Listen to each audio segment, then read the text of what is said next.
Hi friends, welcome to Kavitha's kitchen. இன்னைக்கு நம்ம கிச்சனில் கல்யாண வீட்டு தக்காளி பிரியாணி எப்படி செய்கிறதுன்னு பார்க்கலாமாங்க. ஃப்ரெண்ட்ஸ், தக்காளி பிரியாணி செய்கிறதுக்கு அடுப்பில் நான் குக்கர் வச்சுருக்கேன். நம்ம குக்கரில் தான் இன்றைக்கி தக்காளி பிரியாணி செய்ய போகிறோம். இதில் ஒரு 2 கரண்டி அளவுக்கு நான் குக்கிங் ஆயில் எடுத்திருக்கேன். கூடவே இதில் 1 டீஸ்பூன் அளவுக்கு நம்ம நெய் சேர்த்துக்கலாம். நெய் நீங்கள் நிறையா சேர்க்கணுன்னாலும் சேர்த்துக்கலாம். நான் 1 டீஸ்பூன் தான் சேர்த்துருக்கேன். இப்போ இந்த நெய்யை ஆயில் நமக்கு காயட்டும். இப்போ நமக்கு ஆயிலில் எண்ணெய் காஞ்சிருச்சு, எண்ணெய் நெய்யும். இப்போ இதில் நான் ஒரு 1/2 டீஸ்பூன் அளவுக்கு சோம்பு சேர்த்துக்கிறேன். இந்த சைஸ் அளவுக்கு பட்டை எடுத்துக்கோங்க. அதே போல் ஒரு ஏலக்காய் எடுத்துக்கோங்க. சின்னதாக பிரிஞ்சி இலை இருக்கிறதுனால நான் 2 எடுத்திருக்கேன். கொஞ்சமாக இந்த அளவுக்கு கல்பாசி சேர்த்துக்கோங்க. கிராம்பு ஒரு 5 சேர்த்துக்கோங்க. இது எல்லாமே நல்லா நமக்கு பொரியட்டும்.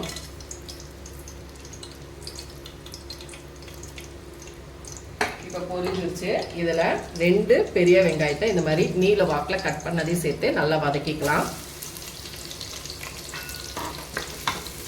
நாம் இன்றைக்கி செய்ய போகிறது நார்மலான வீட்டில் நம்ம செய்யக்கூடிய சாப்பாட்டு அரிசியில் தான் இன்றைக்கி நான் தக்காளி பிரியாணி செய்கிறேன். இது நம்ம வீட்டில் செய்யக்கூடிய பொன்னி புழுங்கல் அரிசியிலே நம்ம செய்யலாம். டேஸ்ட்டு சூப்பராக இருக்கும். இதுக்காக நம்ம சீரக சம்பா பாஸ்மதி ரைஸில் தான் செய்யணுங்கிறதுல நார்மலாக நம்ம வீட்டில் செய்வோம் பாருங்கள், சாப்பாட்டு அரிசி அதிலே நம்ம செய்யலாம். டேஸ்ட்டு தக்காளி பிரியாணி சூப்பராக இருக்கும். உங்களுக்கு நெய் எவ்வளோ சேர்க்கணுமோ நீங்கள் சேர்த்துக்கலாம். நான் 1 டீஸ்பூன் தான் சேர்த்துருக்கேன். இப்போ இந்த வெங்காயம் நல்லா நமக்கு வதங்கணும். நல்லா வதங்கட்டும் ஃப்ரெண்ட்ஸ்.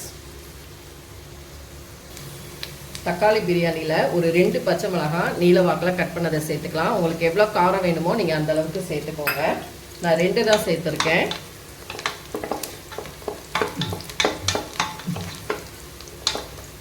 இப்போ இதுலேயே நம்ம தக்காளி பழம் சேர்த்துக்கலாம்.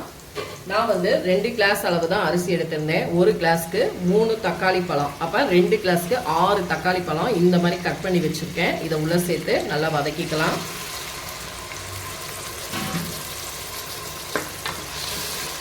தக்காளி நீங்கள் அரைச்சி ஊற்றிடக்கூடாது. இந்த மாதிரி கட் பண்ணி சேர்த்துக்கோங்க. அப்போ தான் நல்லாயிருக்கும். தக்காளி நல்லா ஒரு கலர்ஃபுல்லாக நமக்கு தெரியும்.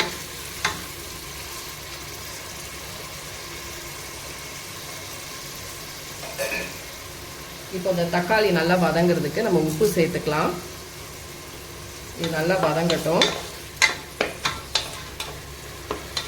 1 கிளாஸ்க்கு நான் எடுத்து இன்றைக்கி செய்கிற தக்காளி பிரியாணியோட அளவுகள் பார்த்தீங்கன்னா 2 கிளாஸ் அரிசிக்கு தான் நான் எடுத்திருக்கேன். 1 கிளாஸ்க்கு 3 தக்காளி பழம் 1 வெங்காயம் சேர்த்துக்கோங்க. அப்போ 2க்கு 6 தக்காளி பழம் 2 பெரிய வெங்காயம் சேர்த்துக்கோங்க. காரம் நான் கொஞ்சம் நார்மலாக இருக்கணுங்கிறதுக்காக 2 பச்சை மிளகாய் தான் எடுத்திருக்கேன். நீங்கள் இன்னும் 1-2 கூட சேர்த்துக்கலாம். இப்போ உங்களுக்கு பார்க்கும்பொழுதே தெரியும், அந்த தக்காளி நல்லா வதங்க அந்த ஜூஸ் எல்லாமே நல்லா நமக்கு பிரிஞ்சு வருது. இப்போ இது இன்னும் நல்லா நமக்கு வதங்கணும். இந்த ஸ்டேஜ்லேயே நம்ம இஞ்சி பூண்டு பேஸ்ட்டு சேர்த்துக்கலாம். இஞ்சி பூண்டு பேஸ்ட்டு ஒரு 1 டீஸ்பூன் ஃபுல்லாக சேர்த்துக்கோங்க. இந்த அளவுக்கு 1 டீஸ்பூன் ஃபுல்லாக நீங்கள் இஞ்சி பூண்டு பேஸ்ட்டு சேர்த்துட்டு இதனுடைய ரா ஸ்மெல் போகிற அளவுக்கு நல்லா வதக்கி கொடுக்கணும். இப்போ இது நல்லா நமக்கு வதங்கி வரணும்.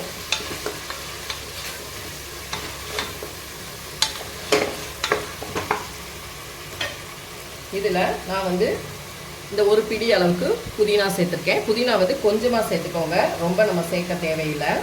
இதோடய சேர்த்து நல்லா வதக்கிட்டிங்கன்னா நல்லா நமக்கு ஃப்ளேவராக இருக்கும்.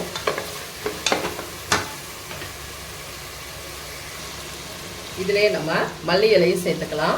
புதினா விட மல்லி நிறையா சேர்த்துக்கோங்க, டேஸ்ட்டு நல்லாயிருக்கும்.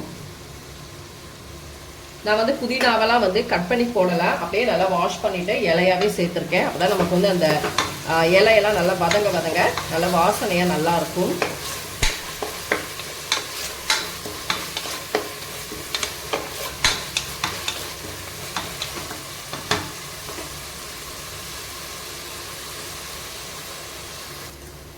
இப்போ இது கூட இந்த கரண்டி அளவுக்கு நான் தயிர் சேர்த்துக்கிறேன். ரொம்பலாம் சேர்க்கலை, கொஞ்சம் தான் நான் சேர்த்துருக்கேன்.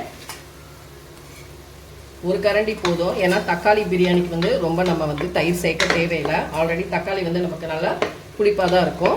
ஸோ நான் 1 கரண்டி தான் எடுத்திருக்கேன். இந்த கரண்டியில் தான் நான் எண்ணெயும் குக்கிங் ஆயில் 2 கரண்டி எடுத்திருந்தேன். இது எல்லாமே நல்லா நமக்கு வதங்கணும், இன்னும் நல்லா வதங்கணும். இந்த தக்காளி எல்லாமே அதுவாகவே நல்லா குழஞ்சி ஒரு சாஃப்டான கன்சிஸ்டன்சிக்கு வரணும் நமக்கு. இந்த ஸ்டேஜில் நம்ம மசால் பொடி எல்லாமே நல்லா ஆட் பண்ணிக்கிறலாம். நான் வந்து இதில் ஒரு 1/2 டீஸ்பூன் அளவுக்கு கரம் மசாலா எடுத்திருக்கேன். இது வீட்டிலே வந்து ரெடி பண்ணது, பிரியாணி மசால் பொடி மாதிரியே டேஸ்டியாக நல்லாயிருக்கும். இந்த வீடியோ இன்னொரு தடவை உங்களுக்கு அப்லோட் பண்ணுறேன். அதே போல் நல்லா ஸ்பைஸியாக இருக்கணுங்கிறதுக்காக நான் 1 டீஸ்பூன் ஃபுல்லாக வந்து காஷ்மீரி மிளகாய் பொடி எடுத்திருக்கேன். தனி மிளகாத்தூள் கூட நீங்கள் சேர்த்துக்கிறலாம், அது 1 டீஸ்பூன் சேர்த்துக்கோங்க. இது எதுக்காகனா தக்காளி பிரியாணிக்கு வந்து இது மாதிரி எண்ணெயில் நம்ம காஷ்மீரி மிளகாத்தூள் சேர்க்கும் பொழுது நல்லா கலர்ஃபுல்லாக நல்லாயிருக்கும், அதுக்காக தான் சேர்த்துருக்கேன்.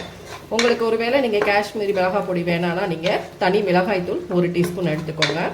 இது எல்லாமே நல்லா நமக்கு வதங்கணும். அந்த தக்காளி பழத்தோட ஜூஸ் எல்லாமே நமக்கு நல்லா பிரிஞ்சு வரணும். அதுக்கப்புறம் தான் நம்ம வந்து தண்ணி அளந்து ஊற்றணும்.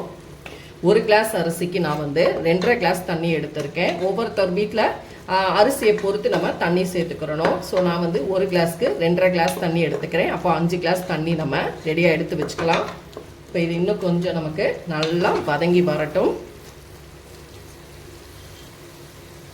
இந்த கிளாஸில் தான் நான் வந்து ரைஸும் எடுத்திருந்தேன் 2 கிளாஸ். இப்போ இதில் நம்ம அளந்து 5 கிளாஸ் ஊற்றிக்கிடலாம்.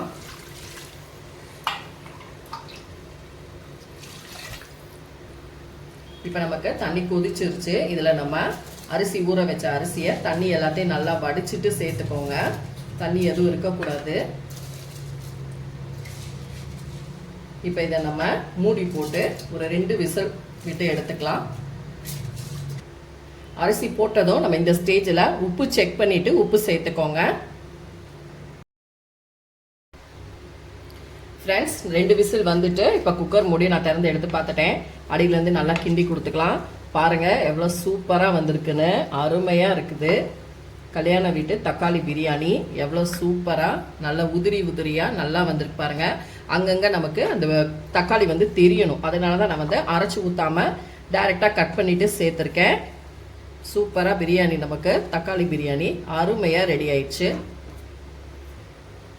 ஃப்ரெண்ட்ஸ் நமக்கு சூப்பராக தக்காளி பிரியாணி ரெடி ஆயிடுச்சு. நான் இன்னைக்கு தக்காளி பிரியாணிக்கு வேக வைத்த பாயில் பண்ண முட்டையும் கூடவே தயிர் வெங்காயமும் வச்சுருக்கேன். நீங்களும் இதே மாதிரி ட்ரை பண்ணி பாருங்கள். இதுக்கு வேறு எதுவும் நமக்கு வந்து குருமாவோ இல்லை ஷைடிஷா தால்ச்சா எதுவும் தேவையில்லை. இதுவே போதும். சிம்பிளாக வீட்லேயே கல்யாண வீட்டு தக்காளி பிரியாணி ஸ்டைலில் வீட்லேயே நம்ம செஞ்சிடலாம். கண்டிப்பாக ட்ரை பண்ணி பாருங்கள், டேஸ்ட்டு சூப்பராக இருக்கும். இந்த வீடியோ பிடிச்சிருந்தா லைக் அண்ட் ஷேர் பண்ணுங்க. மறக்காம கவிதாஸ் கிச்சனுக்கு சப்ஸ்கிரைப் பண்ணிக்கோங்க. கூடவே பெல் பட்டனை கிளிக் பண்ணுங்க. அப்பதான் நம்மளோட வீடியோஸ் எல்லாமே உங்க நோட்டிபிகேஷனுக்கு வரும். அடுத்த வீடியோல உங்களை சந்திக்கிறேன். தேங்க்யூ.